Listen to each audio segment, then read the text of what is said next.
Jeremiah 29:11-13, and it says, I alone know the plans I have for you, plans to bring the prosperity and no disaster, plans to bring about the future and hope for, and then come and call me. You will come and pray to me, and I will answer you.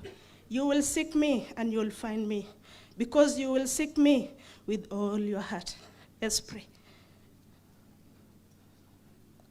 Our dear Heavenly Father, we thank you for this day. We pray for our government led by our Honorable Dr. William Samuel Ruto and the Deputy President, Honorable Rigathi Gachagua, distinguished leaders, and national and county government, guests, the facilitators, and delegates, and all the discussion we have for today so that we have a fruitful solution. We declare for the call and your guidance, good health and harmonious interaction. We pray all believing in Jesus' name. Thank you. Amen. Asante sana Bilinda Studio.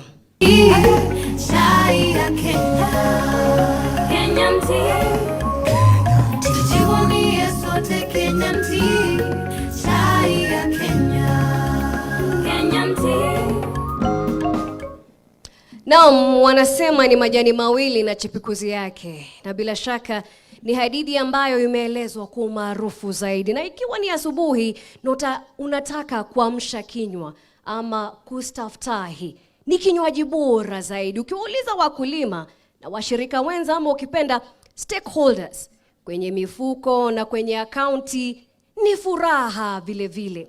Hii ni chai ya Kenya, lakini hii ni hafla ambayo Mheshimiwa Naibu wa Rais ambaye ni Mheshimiwa Rigathi Gachagua atakuwa akituongoza kupata suluhu.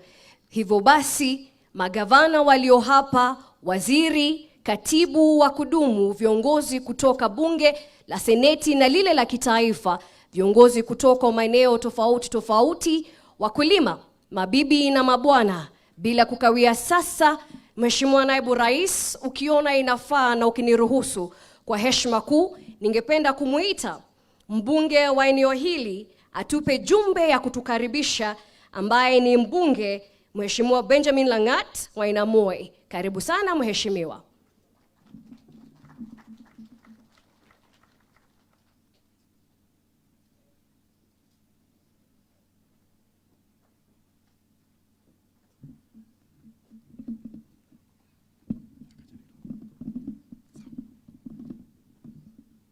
Your Excellency, the Deputy President of the Republic of Kenya, all the Cabinet Secretaries present, Governors present, Senators present, MCS present, all the delegates, the T-sector stakeholders from small to big, wageni wetu wote kutoka mbali, na wageni vile vile kutoka nyumbani hapa.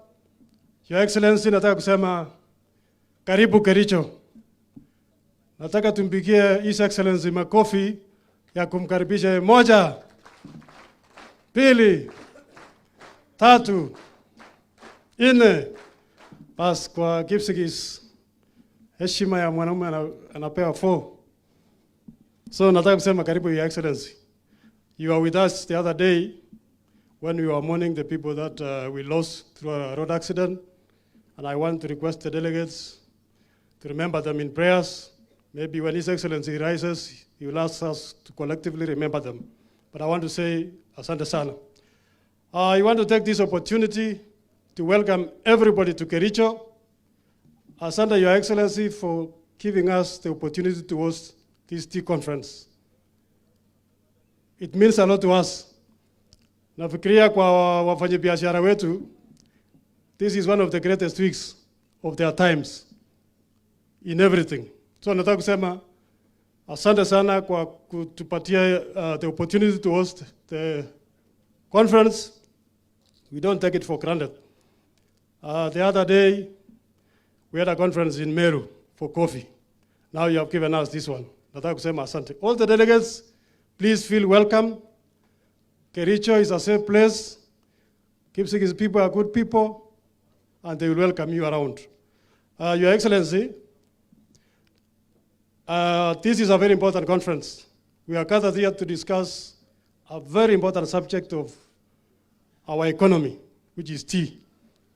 Your Excellency, before I made my depart to politics, I worked briefly for KTDA, chai trading. So I understand a bit of what we are discussing. But Your Excellency, I wanted to say the economy of Kericho is tea. And Your Excellency, kama chai haifanyi, if the performance of tea is poor, then we are all crying in this town. But the moment it is doing very well, we are all happy. So I want to say we are discussing here a very important subject, which is very dear to our hearts as the people of Kericho. Your Excellency, nataka kushukuru. When you took over, you started by giving us subsidized fertilizer, and also through the KTDA. That means a lot to our farmers, Your Excellency. Nataka kusema asante. Hata ile ya mahindi, Your Excellency, I think all members of parliament here, especially from Kericho, Wasingishu, will produce the highest amount of maize this year, Your Excellency, in the last 10 years, I believe. So maneno ya food security itakuwa sawa. So Your Excellency, nataka kusema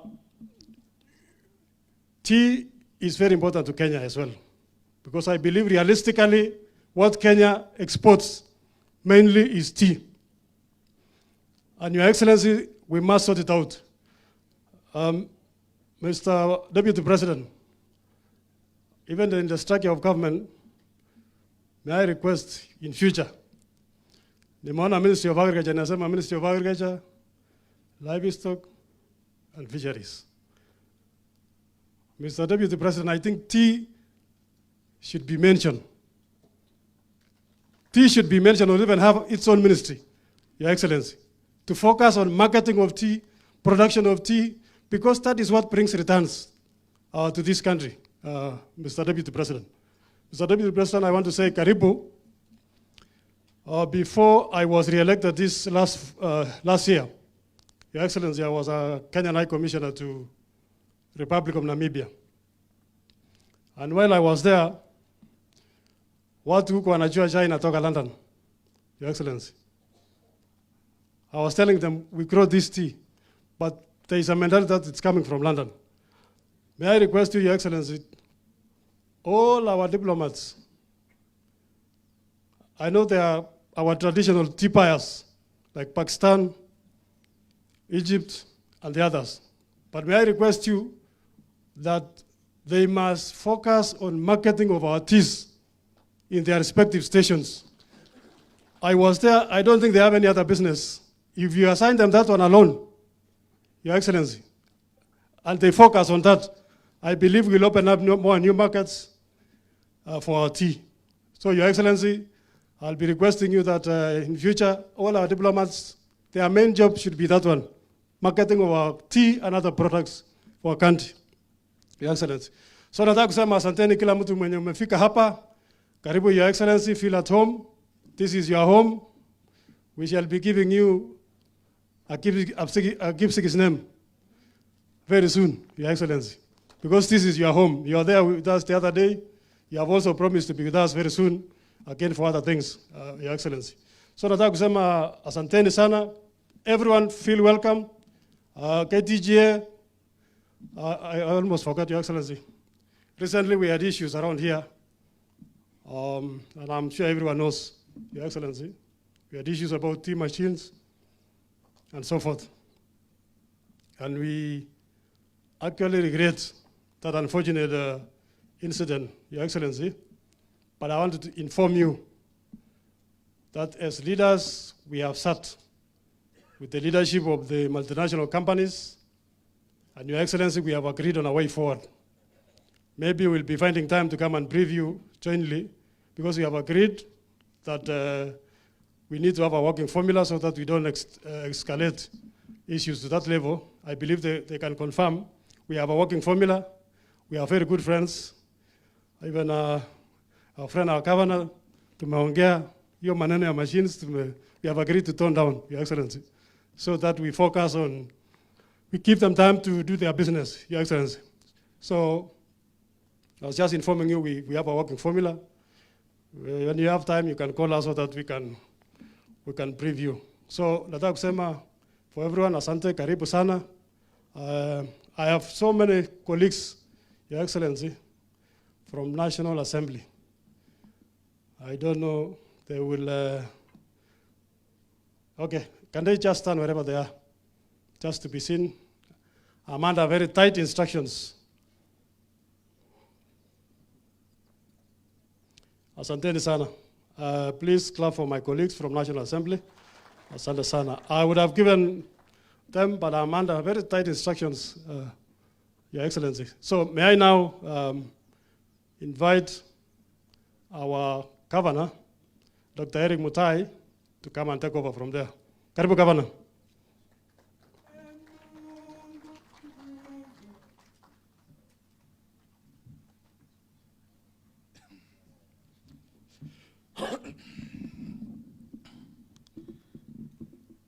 Your Excellency, the Deputy President of the Republic of Kenya, CS Presidents, our senators, colleague governors, members of parliament, and all the stakeholders of tea, good morning.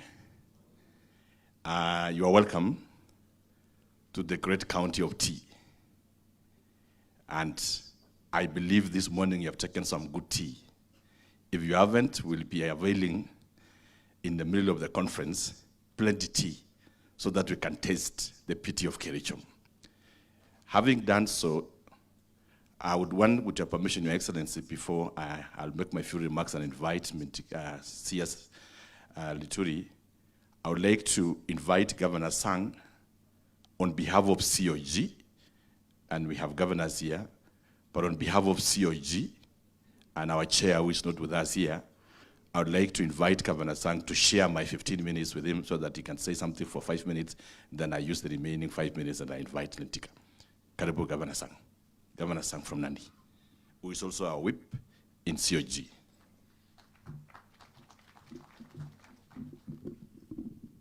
Asante sana. God is good, and all the time. Your Excellency, Deputy President, Rigathi Gachagua, colleague leaders, our tea stakeholders, primarily our farmers. On behalf of the Council of Governors, we are here to participate in this summit organized by the Deputy President or the Presidency to deal with the tea issues. Your Excellency, as county governments, we are all aware that tea within agriculture is a devolved function. But we want to take this opportunity on behalf of county governments, Your Excellency, to thank you specifically and the Kenya Kwanza administration for the centrality that you have put agriculture. We want to say for the very first time in the history of this republic, we are sitting down both levels of government to discuss issues touching on our farmers.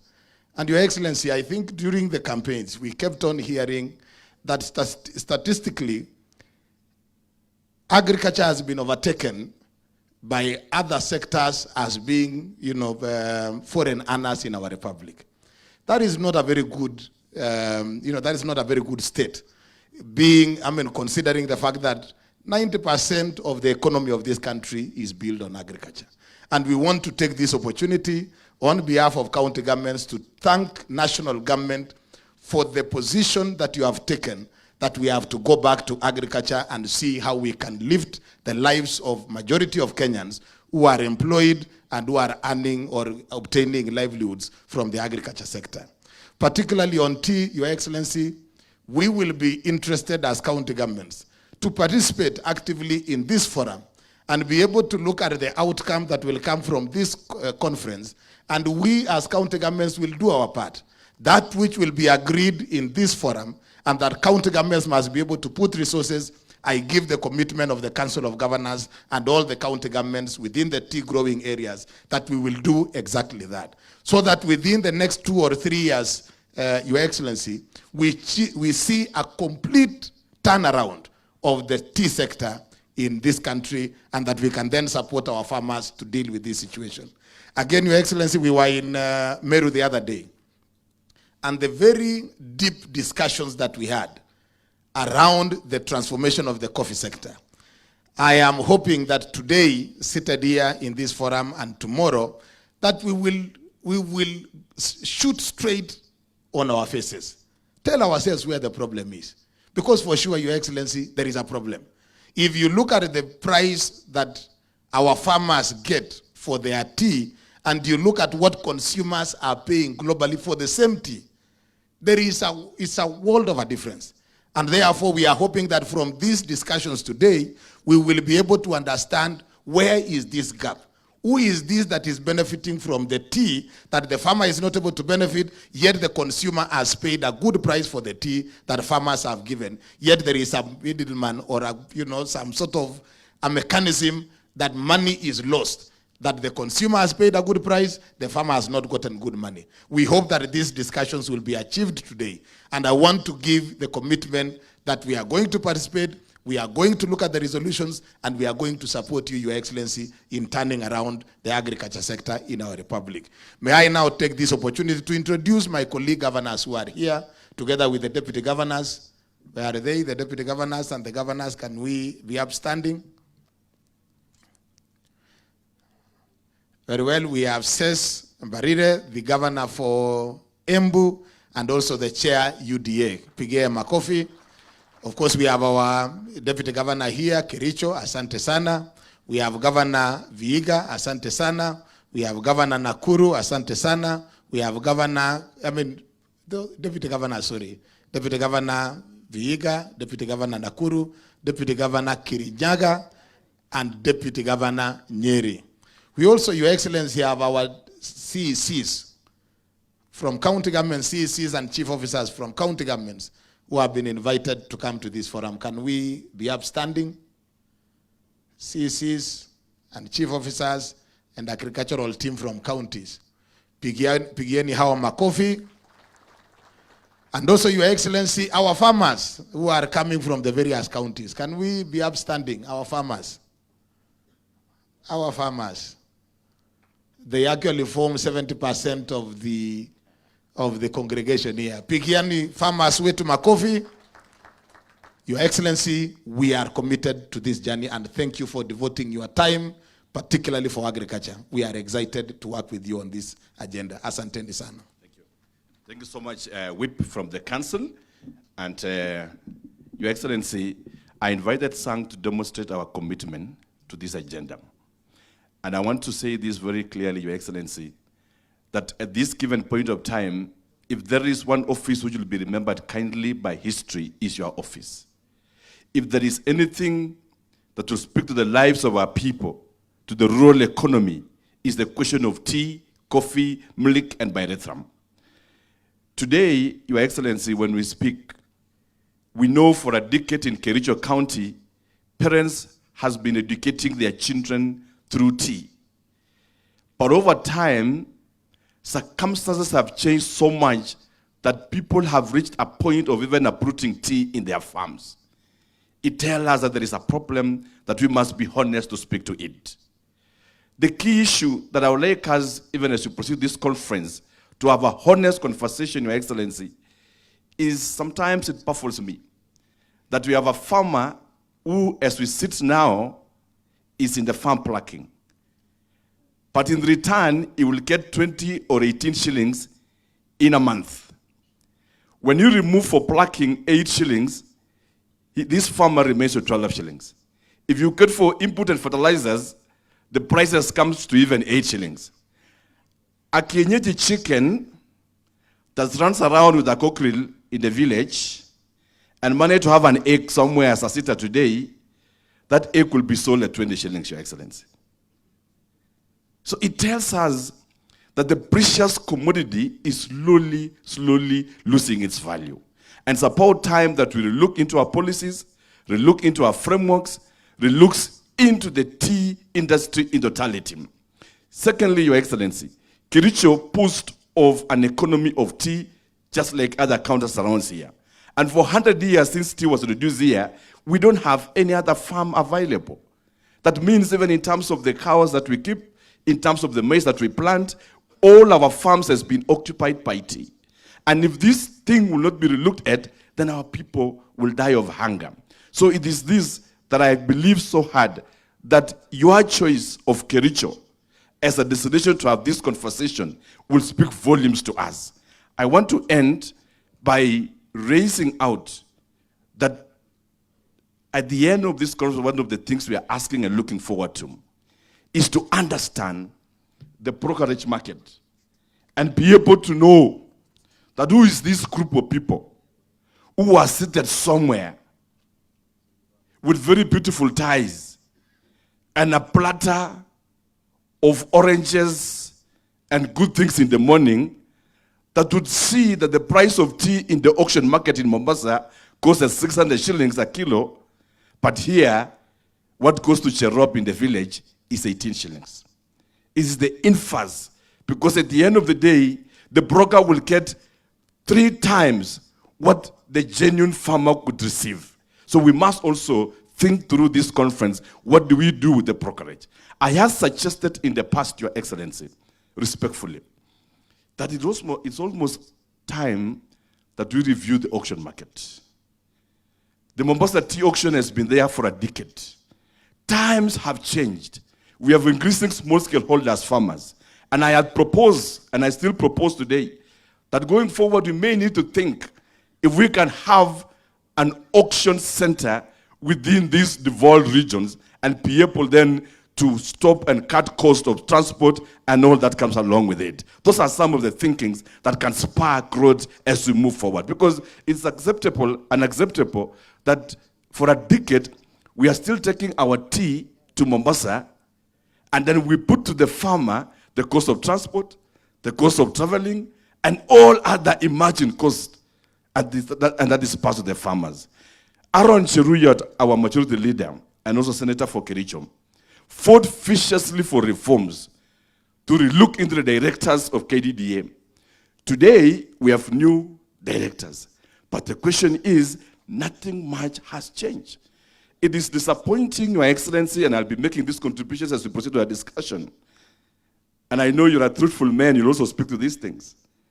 That some people in Nairobi can do up to 40 trips overseas at the expense of the farmer, funding useless trips to go and see how fertilizers is being processed in some foreign countries. When in the world of digital generation, they can easily assess it and even ask for imports to be brought and check that fertilizers here. So we will look into the whole totality of the brokerage, the directorship, the leadership, and even new practices that are going forward. I want to conclude by indicating, Your Excellency, that as a county government, we have done the bit that we can in pushing production. And I know other counties are doing this. 2 months, Your Excellency, I employed 30 agricultural extension officers for every ward to support the farmer in the tea industry on the best practices to ensure production goes up. We have moved forward also to build tea buying centers across. And I know this happens in all the other counties. But now, as you push for production, as you work on the subsidized fertilizers, it's about time that we look at these things that can help us. There is, Your Excellency, something that I would want to learn as an innocent student. There are so many certifications. There is one called Rainforest Alliance, somewhere in Geneva. They don't know even where Mamul factory is, but they will license Mamul to operate with huge hefty money. I don't want to preempt, but I just look forward that under your leadership, Your Excellency, we commit as a county that we will support the reforms, we will support what you spearhead, and we will continue to support your office actively, because I have known you that you are a man that has the heart of the farmer and has the heart for the hustlers. We will work together, we will partner strongly with national government to ensure their success. To that point, I would like to recognize the MCAs that are here. MCAs kindly. MCAs, Thank you so much. Those are our MCs from different counties that has been selected for this forum, and I know they are key in making legislation. Let's clap for them kindly. At this point of time, it's now my singular pleasure to invite the CS Linturi to come and give his remarks, then in return invite for us our beloved Deputy President. Karibu CS. Majority. Yeah. Oh. Yes.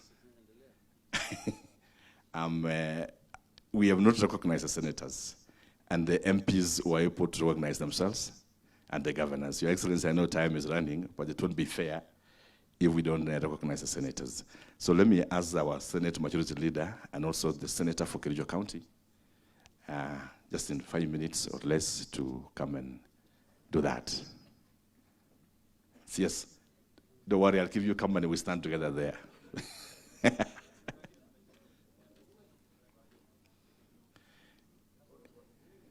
And this, Your Excellency, is the champion of reforms in the tea industry. Let's clap for Aaron, this wonderful brother of ours. Thank you. He's very tall. Let's help him with the mic so that he can. Asante, Your Excellency, the Deputy President, viongozi na wakulima wote wa chai ambao wako hapa, naomba niwasalimu wote hamjambo. Hamjambo tena. Asante. Ya kwanza ni kuwakaribisha Kericho. Welcome to this beautiful county of ours. Ya pili ni kusema this is the opportunity for us to reshape this conversation ambayo we started a few years ago.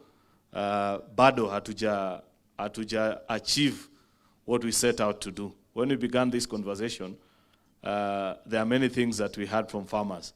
And I'm sure even today, wakati wakulima watapewa nafasi, wataongea yote ambayo iko kwa moyo yao. Lakini kusema tu, Your Excellency, we still have a lot of work ahead of us. We know where the problem is, and we know also partly what the solutions are. But let's be gathered here today and take stock of the things that have happened, the journey that is ahead of us. Ili, you know, the heart of our conversation as a Kenya Kwanza is that we say it's a bottom-up approach to issues, going back to the very basics. Our wakulima wetu that are here are at the bottom of the pyramid. So today we must listen to them because they must get full value for the hard work. Until such a time when our farmers will get full value for their hard work and the labor that they put in, we will not say that we have done our duty. So karibuni sana Kericho. I don't intend to make many remarks because I'm sure during plenary we'll have a lot of answers and say many things at that particular time. Wakati huu ambapo tutakuwa tumesikiza almost all stakeholders, including the regulator. So I want to recognize the various senators that are here. Nataka wasimame. Senate is a house where this conversation began. We first had the tea caucus team. Hata huyu waziri was a member in the last Senate. Together with those members, we drafted the tea bill of 2020.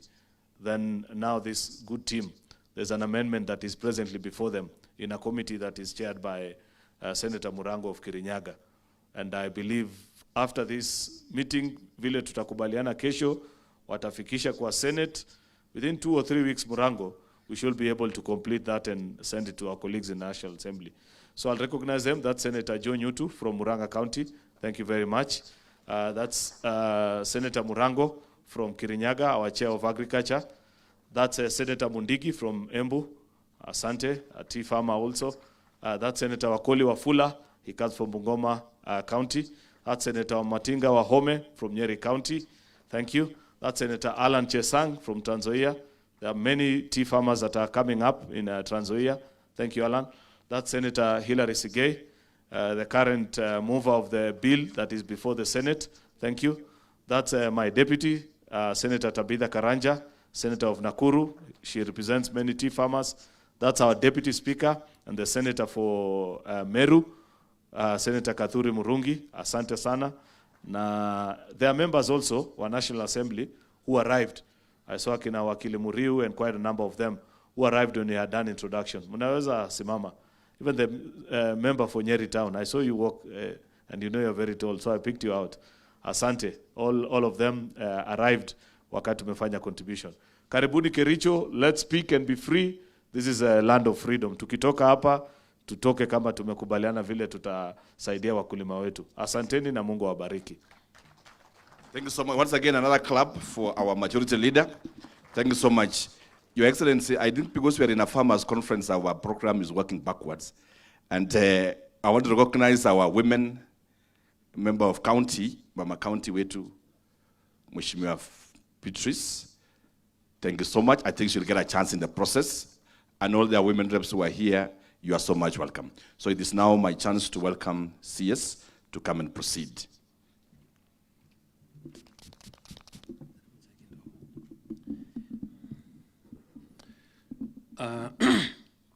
The Deputy President of the Republic of Kenya, Mheshimiwa Rigathi Gachagua, the Governor of this great county of Kericho, my colleague Minister Murkomen, my former colleagues in the Senate, the members of the National Assembly, and our distinguished farmers present here, and all the other key stakeholders.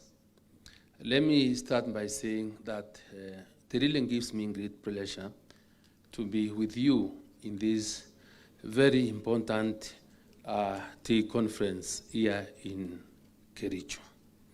I'm happy that for the first time, we have a sensitive government that is committed, that is really focused in addressing the issues that really touch on the well-being of our farmers in this country.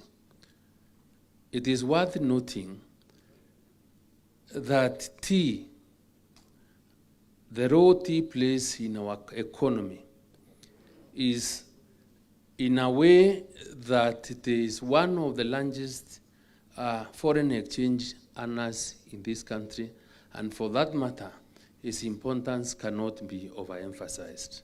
And when we meet here today, we meet here to really reflect and see the challenges that this tea sector faces and how best we can be able to bring around the reforms that will go towards ensuring that we have the best of the prices for our farmers.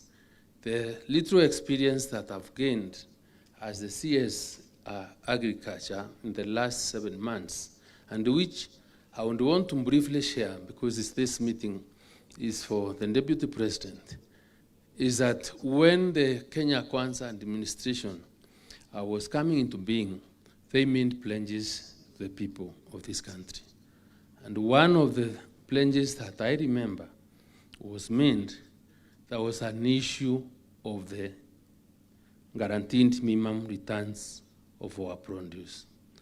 The experience I've been able to gather, and which I want really to ask the sector players to consider, is because some of the challenges that we are faced that include and that are not limited to the increased cost of production occasioned by high costs of inputs also arise as a result of poor governance, and at the same time, failure by some of the sector players to work closely together to ensure that prices are set at certain levels. I have visited the tea auction in Mombasa as the CS, and I just want to commend some of the sector players that have placed the minimum return on their tea at the auction at above $2.4. The others that have made it for free for all, and they can sell at any price. And that this is what is really pushing our cost, the cost of tea below the standards that have been set by the others. Your Excellency, you remember when we had a serious problem of the allocation of dollars in one of our greatest buyers of tea in Pakistan, I led a delegation to Pakistan, where I had high-level discussions with the leaders in Pakistan. And out of that discussion, tea was listed as one of the essential commodities in Pakistan. And it is due to that the allocation of dollars to the brokers, to the buyers of tea, was done by the Bank of Pakistan, and we were able to address the problems of the foreign exchange issues that there were. But what shocked me during that particular trip, when I had a meeting in one of the evenings for dinner with the tea buyers, is one I think Senator or the Governor has spoken about. One of the buyers of tea said, and I quote, that Kenya produces one of the very best teas in the world, but is not able to attract the best price for it. That is what one of the buyers said. And when I tried to ask what that statement meant, that is how I discovered that as KTNDA has set a price, a minimum price for every kilo of tea, then the other independent players are not bothered, are not worried, and can now even be able to sell their tea at a price lower than the $2.4. Being a business person, you also realize that you will not be able to buy a 2.4 or 3 when somebody is selling you the same quality tea from the same region at a price lower than the $2. I am giving this example so that this conference, as we sit here, we are able to come up with suggestions on ideas on how we can be able to take advantage of the quality of our tea so that we can be able to maximize or get better prices by really setting minimum prices for our tea in the international markets. That is one of the things that I expect or hope that this meeting can easily be able to achieve. Yes, it is true, and government has been, and we want to thank His Excellency the President, his deputy, because they have made specific interventions to address the problems of our farmers. I specifically want to say, and which we appreciate, and pass our regards and thanks from the farmers' fraternity, that in the last year when every other farmer was getting the fertilizer subsidy, our farmers were able to get fertilizer subsidy. What this means is that the cost of production, because it has been skyrocketing, government itself is putting specific interventions to address the cost of production so that our farmers are able to get better prices for their tea. And as the government endeavors to do this, I think it's all important now we all work out together, come reason together and see what is it that we can do to ensure our prices are stabilized, to ensure we are able to increase production and productivity.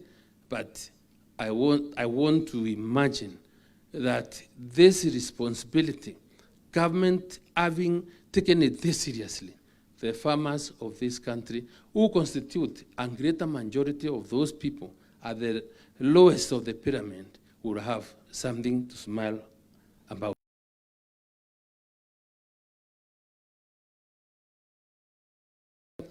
To give you the necessary support. We will do what we can to ensure the greater agenda of this administration is achieved. And I do not believe, and I am sure, this being your meeting, we are supposed to listen to you and then give the opportunity to our farmers who rarely have a time to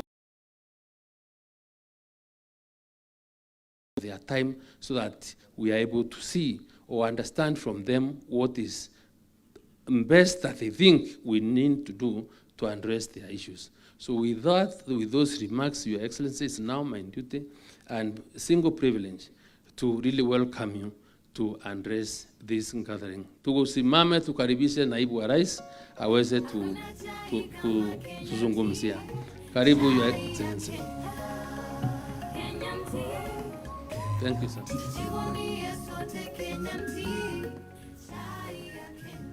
Thank you. Please be seated.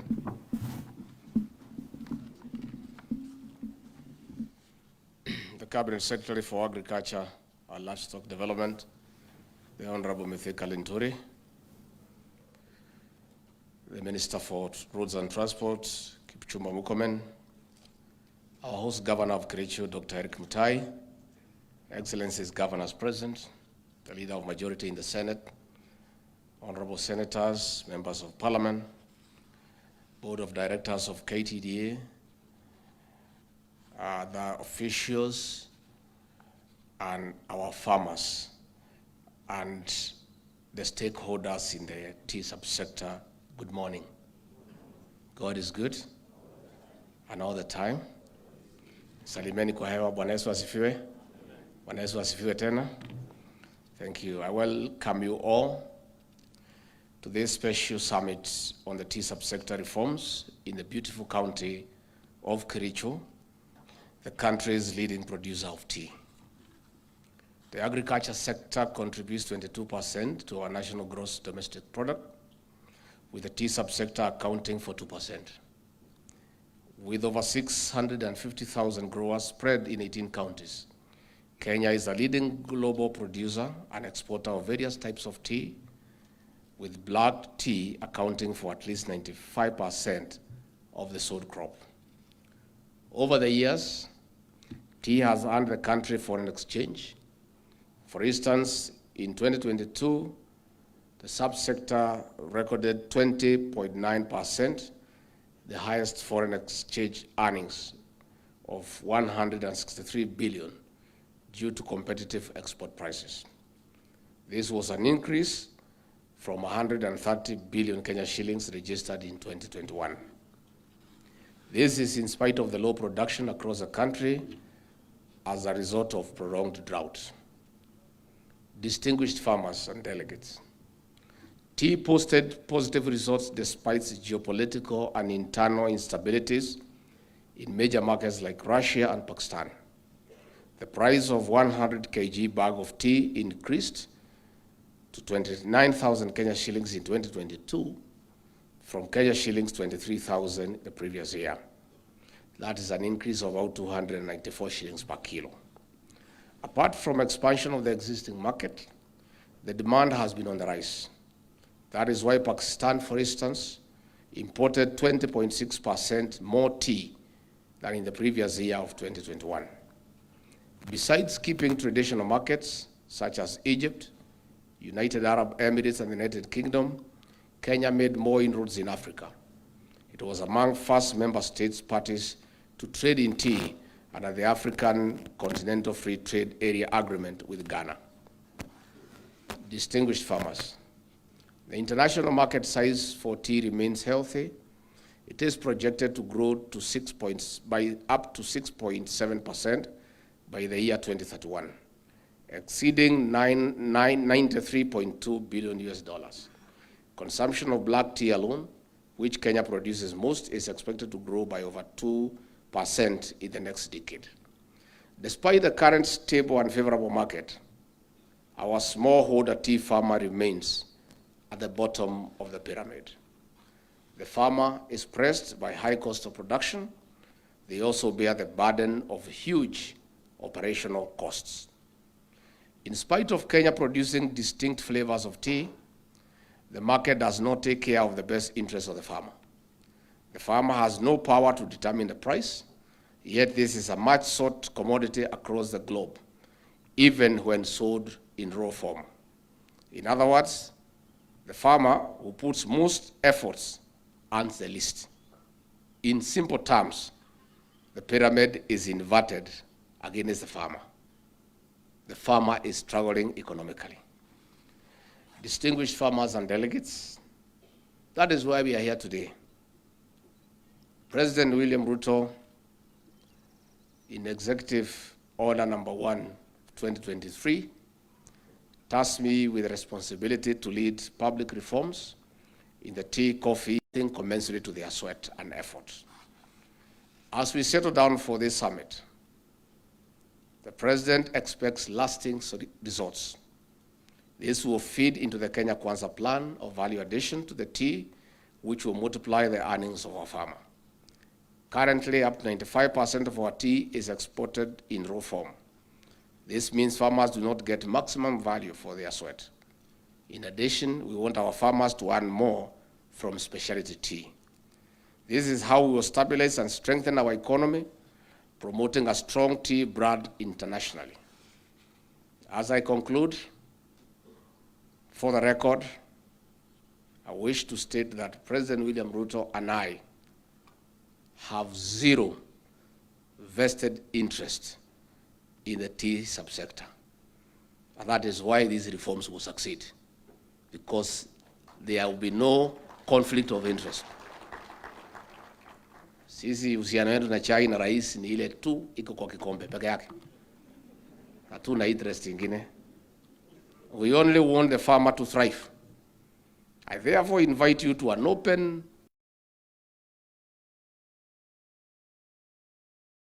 let us explore lasting legal, policy, administrative, and operational strategies of returning the tea money to where it belongs, to the farmer.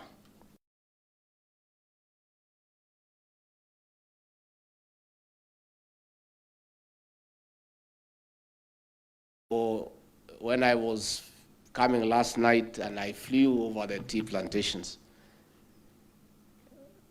as I looked down and appreciated the beauty,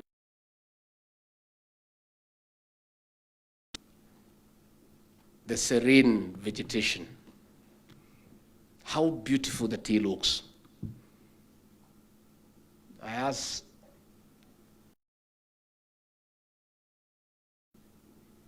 for the farmers who farm tea to look equally beautiful like the tea bushes. Mifuko yao.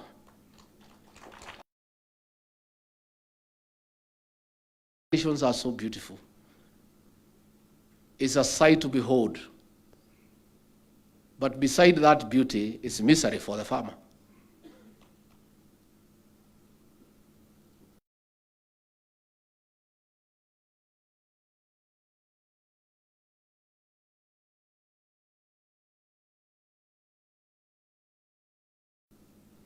Kwa hivyo tuko hapa tuongee. Na tuongee ukweli.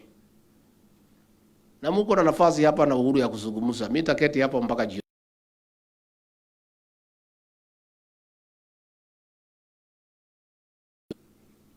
Hao wakulima ya chai. So I want to invite you to be very honest and brutally truthful. Pahali unajua iko shida useme. Usiposema leo, ukimya milele. This is the last conversation we are going to have about this tea. We cannot every year tunaongea nini. Museme leo. Mutasema? Wale wananyanyasa nyinyi, wale wanaumiza nyinyi, pale mnajua pesa napotea. It is the time to say today. And I want to assure you, like we did in coffee, ile yote mtasema, tutarekebisha sheria, na rais na mimi na waziri tutafuatilia, it will happen. I want to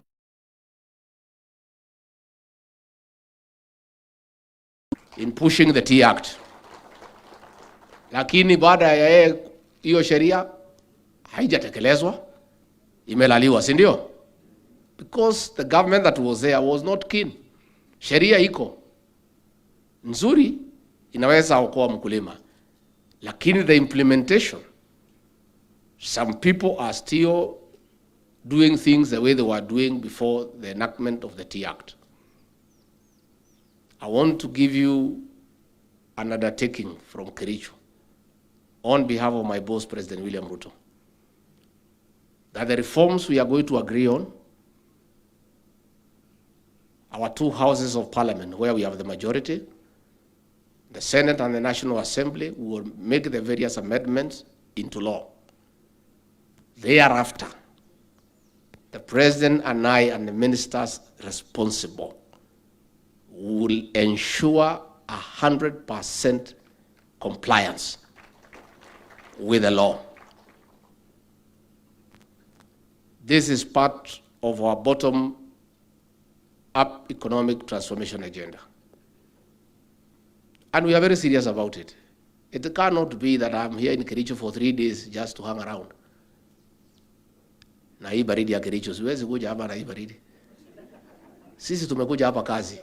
Na hii kazi, you know, many people when we were doing coffee, those cartels thought that ni ile mchezo wamezoea. Ati watu wanaongea, alafu wanatutafuta milioni 10, milioni 20, alafu hiyo maneno nasahaulika. I want to tell the people who are here, in all the sectors, KTDA, T-Board, Nani, it's not business as usual. And these 2 days here is not a joke. And everybody will have to align.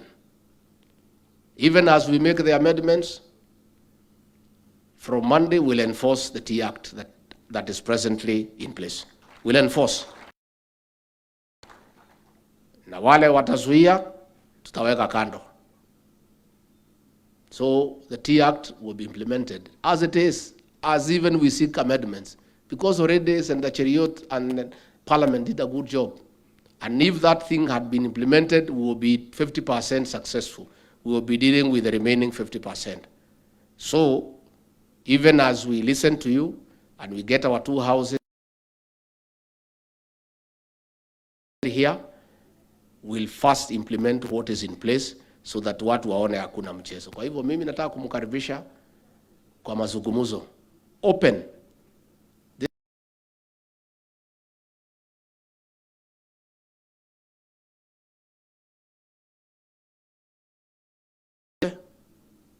Huyu gavana wa Embu aliongea kule Meru mambo ya kahawa. Watu wakatetemeka, makatelo wakatoroka, walikuwa huko ndani. Leo ndio maneno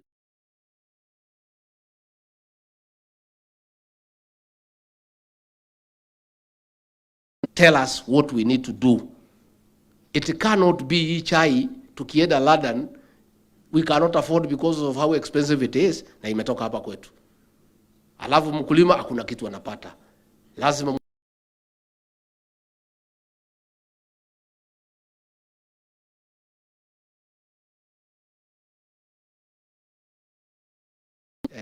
Davis Churchill tumemtuma huko nchi za Waarabu kutafutia sisi petroli na diesel ya bei rahisi. Atajiunga na sisi kesho. Tuko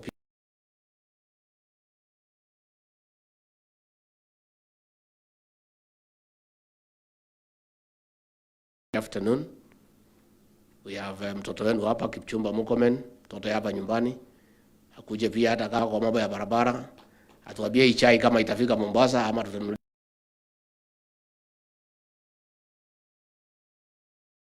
Maneno yao pia. Ndio nikienda pale kwa cabinet, you also support me. So the governors who have come, asanteni sana. Senators, asanteni sana. Members of parliament, asanteni sana. Board of directors of KTDA, wakulima, asanteni sana. I believe my people have taken good care of you and they will continue taking care of you until tumalizane naye. Kwa hivyo kwa hayo mengi, I want now to declare this summit officially open and ask for discussion. Nani naendesha maneno? Rusi ni wewe? Haya, kuja tuanze.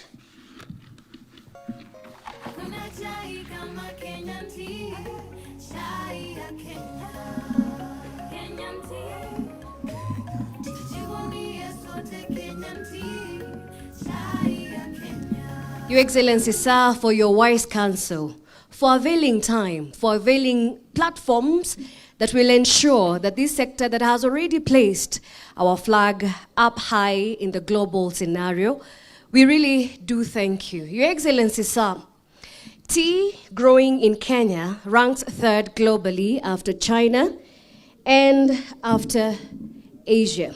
But how do we get it to be the very first? Bearing in mind, in the year 2018, we were the largest exporters of black tea. Your Excellency, sir, I wish at this juncture to get to a very important session where we have a plenary to invite all stakeholders, the farmers present here, to air what exactly is the current position in the tea sector. What challenges do they face? How do we better this sector? I wish to invite Nandi County Governor, His Excellency Stephen Sang, to take us through this session. Karibu, Your Excellency. And of course, as the Excellency Governor makes his way, remember that production of tea in Kenya, 60% is done by the small-scale farmers and 40% by the large producers. Welcome, Your Excellency.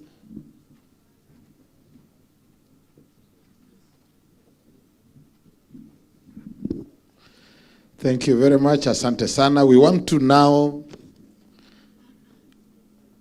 go the real bottom up. The next session is being moderated by myself and the PS Crops, but I will be able to start the process. And as you can see in our program, we are looking at the farmers' plenary session. What do you want us, or what do you want with regard to tea, and how do we get there? And we will be addressing ourselves to three critical areas. What is the current state? What is the desired future state? And what are the strategies to get us there? And as said by the Deputy President, this is an opportunity for you to speak. Na hata kama kuna farmer atataka kuongea na lugha, utaongea na lugha. Sisi tutatafsiri. We do not want your points to be lost in the language, in the difficulty ya language. Ukitaka kuzungumza na Kiswahili, hapo ni sawa. Ukitaka kuzungumza na Kiingereza, ni sawa. Ukisukuma pia na Kikale, we are going to be available to listen to you and even to do some bit of translations. So our farmers, I know you have already sat down and organized yourselves. And we now want to have the first panel. And we are going to have a panel of about 4 or 5. Let's have 5 seats. And the plenary session here is talking about farmers. We are looking at farmers, and we are looking at factories for purposes of helping us process this first session. Where are they, tafadhali farmers? You know yourselves. I think the team you had identified yourself. Your Excellency, part of the discussions that we are hoping to achieve here today is that as we also have that difficulty in understanding the differences in farmers' prices with regard to and what the consumers pay, there is also another small disparity within the country. That the farmers on the western side and the eastern side, there is a huge difference in terms of disparity in terms of prices for our farmers. So the question that we also want to understand, what is it that makes the tea from this region, the western region, attract less in the eastern region, attracts a fairer good price? Those are some of the things that we want to understand here. Karibu sir, where are the other farmers?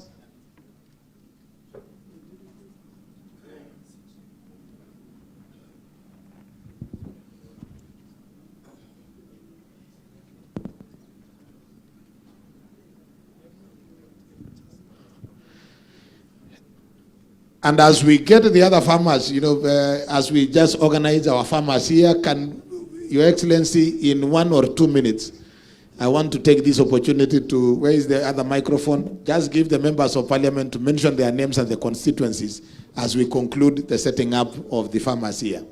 I think we had just done a blanket introduction. Where is the other microphone? To members of parliament, your name and your constituency as we get our farmers here. Thank you, Your Excellency, and all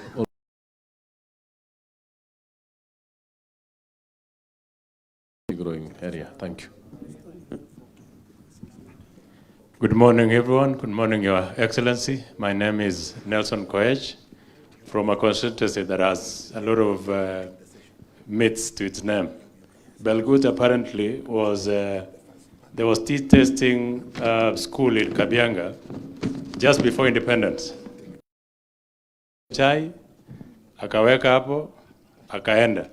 He came after 6 months, akasema, this place has very good tea. But because Wakisi walikuwa naishi hapo, Mkisi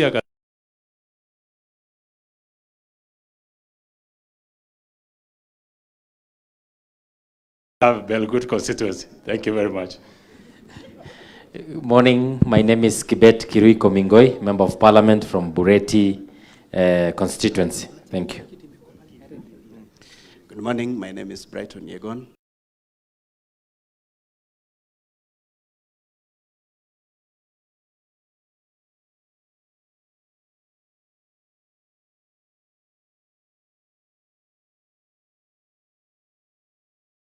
Of Parliament Sigawit's own constituency, Karibu Kericho.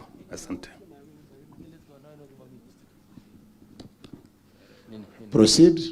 The other member. Good morning, Your Excellency, our DP, and all protocol observed. I'm Dr. Kahai Adagala, MP, Vihiga County. Thank you.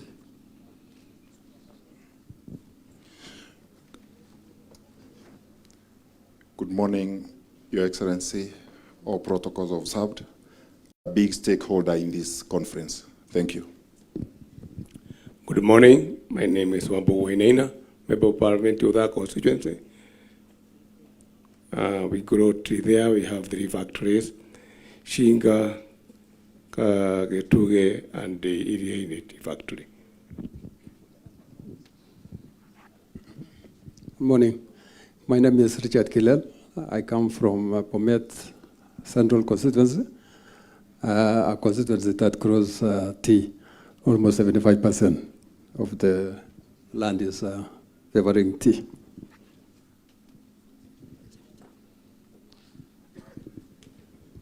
Real quick. Good morning, Your Excellency. My name is Getare Gashoki, MP for Kirinyaga Central. I represent part of the area of Zone 5.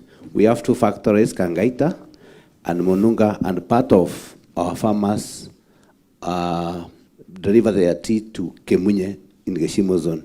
I thank you.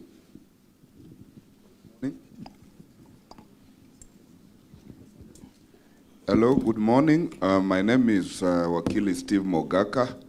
I'm elected in Nyamira County, neighboring here. Karibuni nyote hapa kwetu. Thank you. Good morning, Your Excellency. Representing the great people of South Imenti, Meru County, which houses 3 factories. That is Imenti factory, one of the best.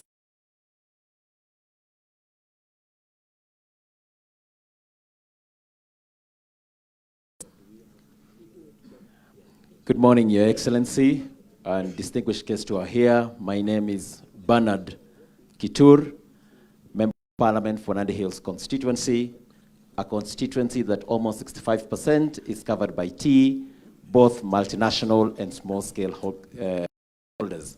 I'm very excited to be here. Thank you. Good morning, Your Excellency. My name is Joseph Kiptoa Lelmengit, Member of Parliament for Mgwen constituency in Nandi.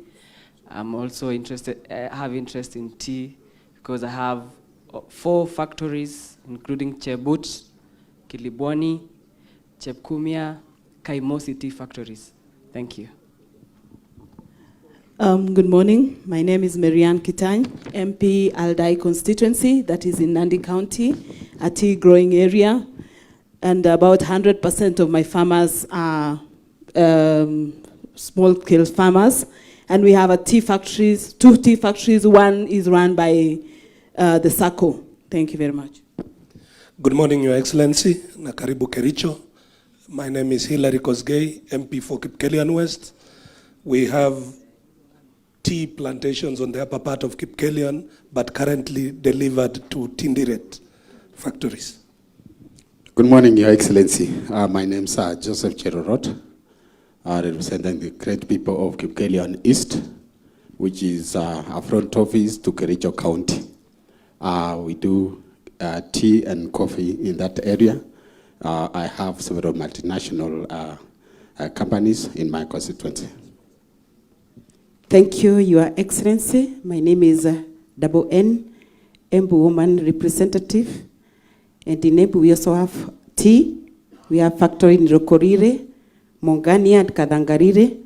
And welcome to Embu once again, the land of opportunities. Thank you. Good morning, Your Excellency. My name is Ambassador Francis Sigay, MB Sotik. I'm a very small-scale farmer, very small. And I have a lot of farmers in my area. And Your Excellency, you are welcome to this seminar. Thank you very much. Okay, good morning, His Excellency. I'm Peter Kihungi, MP Kangema, and also a tea farmer. Good morning, Your Excellency, and all the stakeholders here. My name is Beatrice Kemei, County MP Kericho. Welcome to Kericho. And all my childhood, I was actually picking tea, weeding. The proceeds from tea is what made me go to school. I'm also a very, very small tea farmer, just like Ambassador Sikei. And thank you very much. Welcome. Good morning, Your Excellency. My name is Duncan Maina Madenge, Member of Parliament, Nyeri Town Constituency. We grow tea in Kehuyo sub-location, Kenunga sub-location, and Mudhoaini. But we deliver all our tea to Gaduthi, and we improve the Gaduthi tea.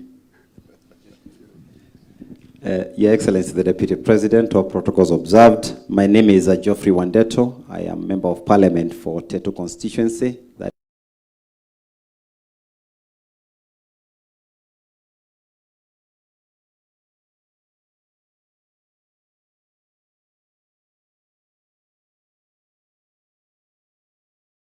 Gatanga constituency, and Gatanga is one of the largest tea producing constituencies. We have got 2 tea factories, and also the farmers are here.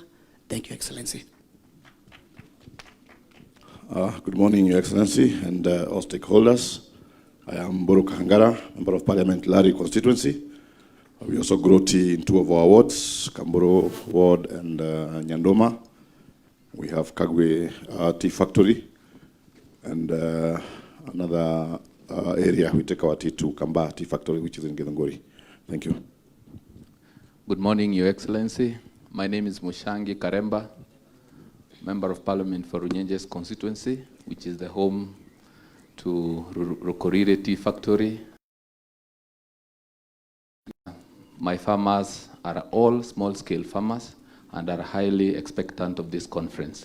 Thank you, Your Excellency. Asanteni sana. Let us appreciate all our members of parliament. These are very key stakeholders who would be able to implement in terms of legislation and policy what will be decided in this summit. We have our colleague, Governor. Introduce yourself.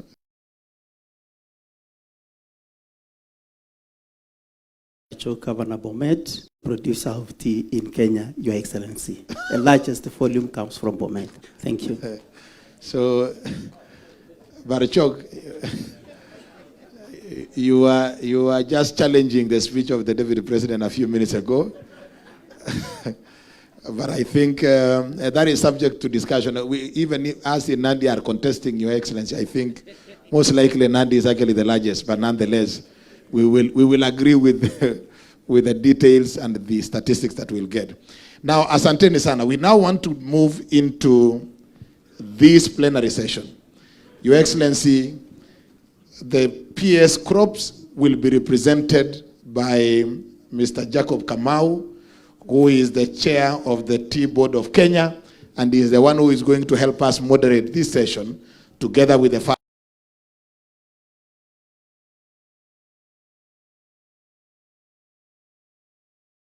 After this, we will also come back to you so that we are going to get it as it were. Your Excellency, you remember in Meru, we had a small challenge when we had selected farmers to come and make presentations. A lot of issues were raised as to how they were reached, how we agreed on them, and a few other issues came up. We want to be as open as possible. are seated across here so that then we can have that opportunity. Mr. Jacob Kamau, can you take over on behalf of the peers to lead us in this session? Hello.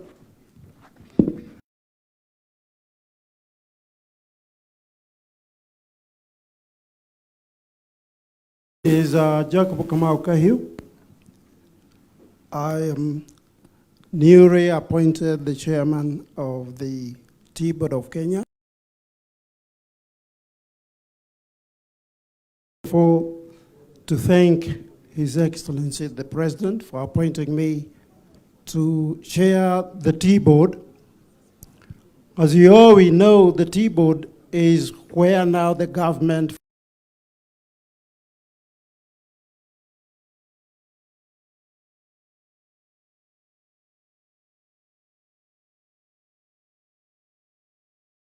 Tea Board. And Tea Board as a regulator is where everything has been brought into and has to be brought.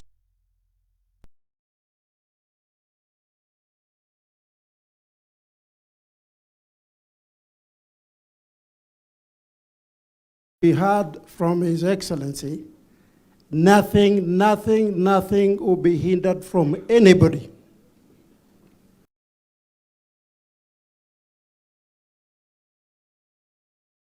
Farmer or anybody to give us suggestions or complaints. Who is good? We would like to hear what you have. And don't fear any question. Ask any question. Hata ile umetumwa nayo kutoka nyumbani, leta hapa. Because we could not get all the 650 farmers here. Ndio tuelewane, tujue tunaelekea wapi, ikiwa ni vile chai inakuzwa. Anything to do with the tea, please, as His Excellency has mentioned, tuitatue leo na kesho. I'll be failing not to thank and to recognize one person, and that is Aaron Cheriot. Senator Aaron Cheriot did a lot, and he was advised, and I'm sorry to say, and I'll say openly, His Excellency, the people who are now in the committee of the tea, so he really went deep. I've got other people like Honorable Brighton Yegon. From Bomet, he was very much also trying to fight for the tea reforms. I know many people who have been here, we fought for the tea reforms. So it's our chance now, vile tumeambiwa na His Excellency,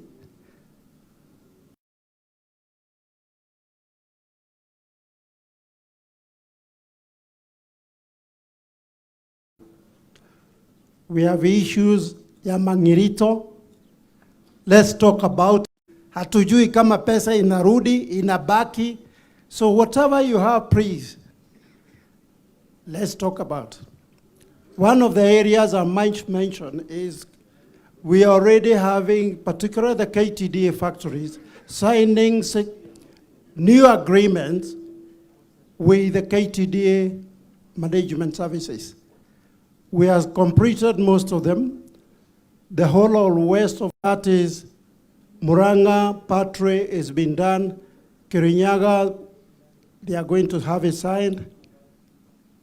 But let's talk about it and open up the issue. I will not say who will speak, like also the other moderators, maybe if we have anything else, but we will take the mic and take the questions.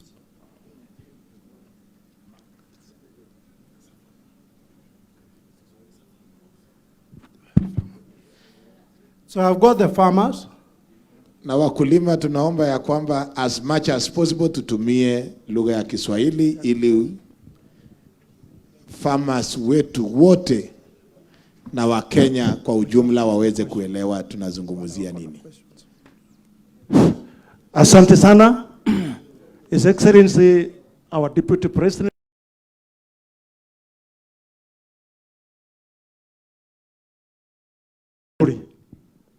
Wakulima wenzangu, amjambo? Amjambo wakulima? Tusalimiane basi tu.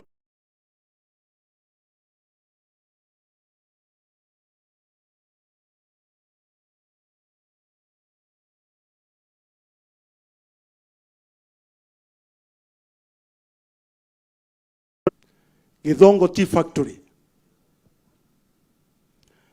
Na wacha nichukue nafasi hii ni kushukuru sana kwa sababu ya kuweka hii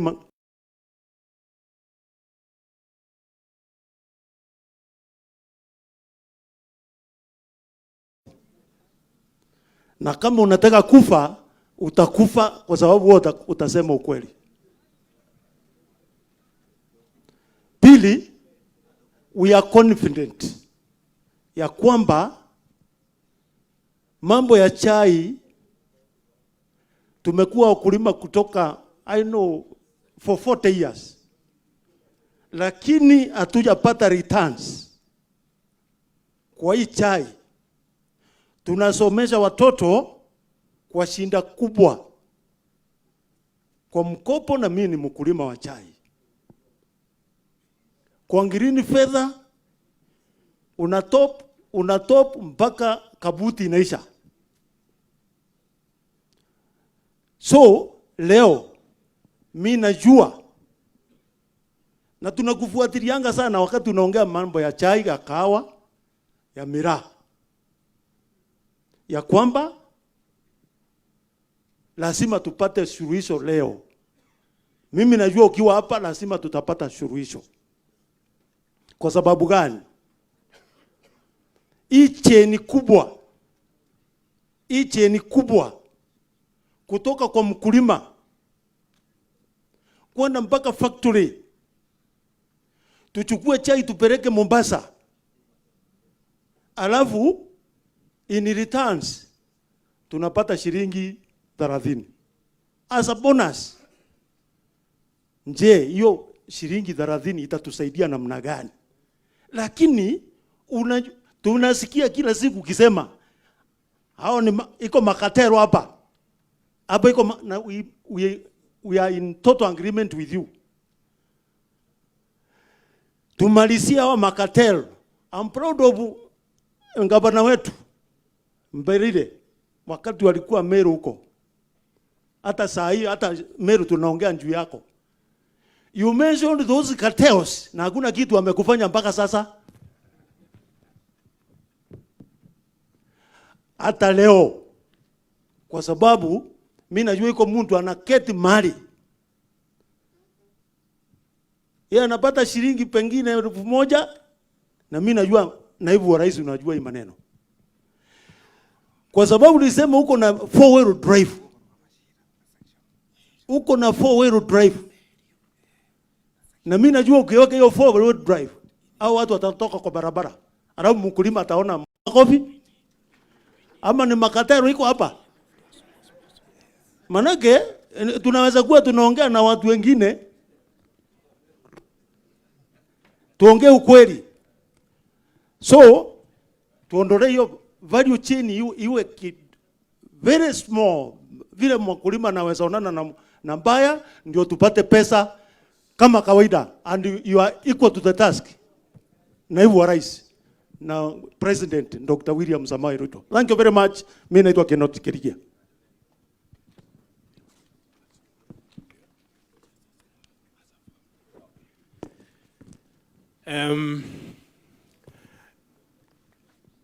Your Excellency, the Deputy President of the Republic of Kenya, governors, wageni wote na wakulima wenzangu. Wache nichukue fursa huu niseme asante sana Deputy President.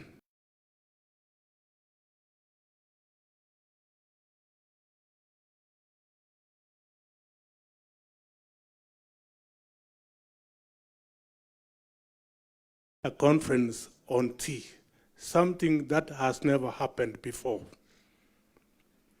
There are a number of issues that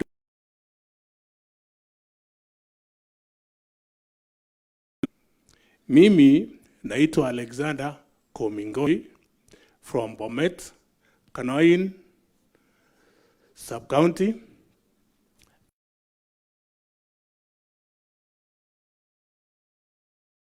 $110. Now my biggest problem Ile shida niko naye ni shilingi 20 ambayo inapewa. I don't know whether it was Governor Kuku with 1 egg.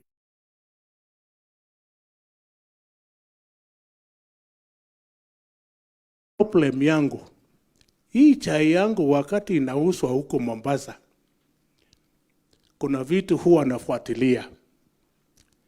Naiona auction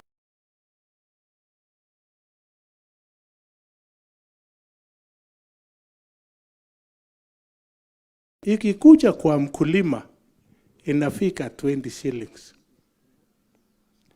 My question, hii pesa yote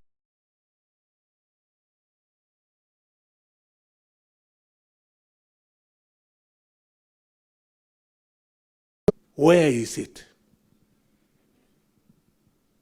My friend here has talked. I've had a number of issues. Kuna mtu ambaye sijui anaitwa jina gani. Tunasikianga tu, I think it's a very common name. Anaitwa Mr. Cartel.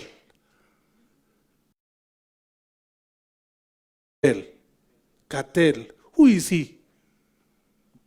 Ambaye anakulia mkulima pesa yake. Your Excellency, this time, I know uko na fimbo na uko na machinery ya kutafuta huyu cartel ambaye anamalizia mkulima jasho lake. Number 2, hizi manufacturing cost ya factory ambaye inamaliza hii pesa yangu yote.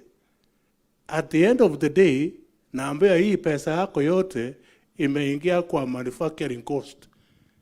Inamaliza mpaka 20 shilling. Hii ni biashara gani? Is the farmer gaining? Anapata faida kweli? Akiwa anapata 20 shillings. Na anaambia manufacturing costs.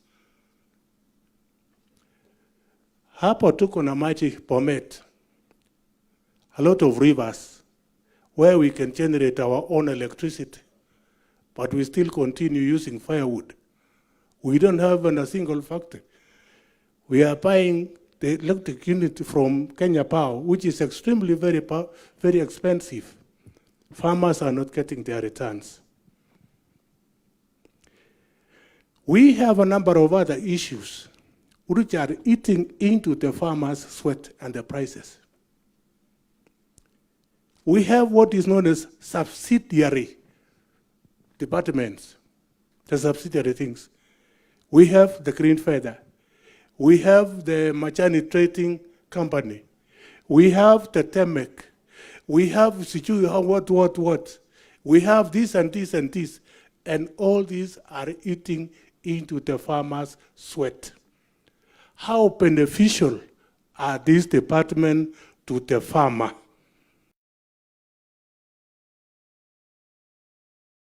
Does it add value to what the farmer is getting? To invest in projects which are unprofitable.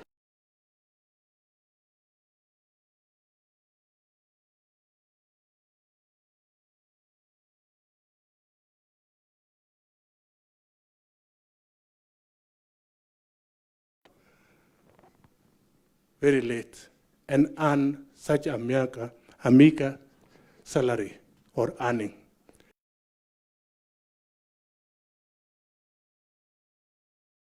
You knew, Your Excellency, how grateful our farmers are when you have lent us an ear to listen to our grievances, so that we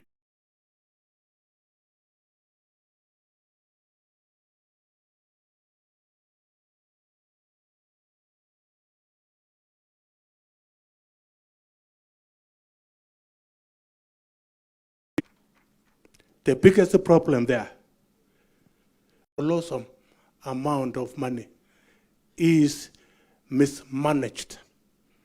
it doesn't reach the farmer. We have the management, the MS, the management service. We have the factories. The farmers are paying. They double pay their money.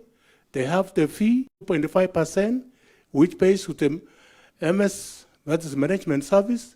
And at the same time, there are also workers who eat into the same little salary of brokerage. We need to be looked into. Those who are earning commissions must be relooked. The marketing itself, marketing of tea. We are also proposing that our ambassadors outside the country should be our promoters of our Kenya tea. They should promote the tea in their various offices because they have what is known as bilateral trade. And tea should be one of these commodities which must be handled in terms of trade, so that the farmer does not spend a lot of money trying to market using his own money. We also need the money from the government to market the tea. The ambassadors to market the tea. We have a marketing department. Let's have tea also. Inside here, let's have a ministry handling with these cash crops. A special ministry dealing with it, because this is what earns the country. The country earns a lot of foreign exchange from tea, and it is given some very little attention, and we are grateful that the idea is now coming. And at this juncture, I want to thank His Excellency the President for his prayerful time, all the time. And it will be not good for me not even to mention what he has taught us. Tusalamiane tuseme Bwana Yesu asifiwe. Everybody, Bwana Yesu asifiwe. Onionyeshe kwa mkono. Bwana Yesu asifiwe. Saying that, the president has been very consistent on that. And today, this conference is the product of that prayer. Our answers are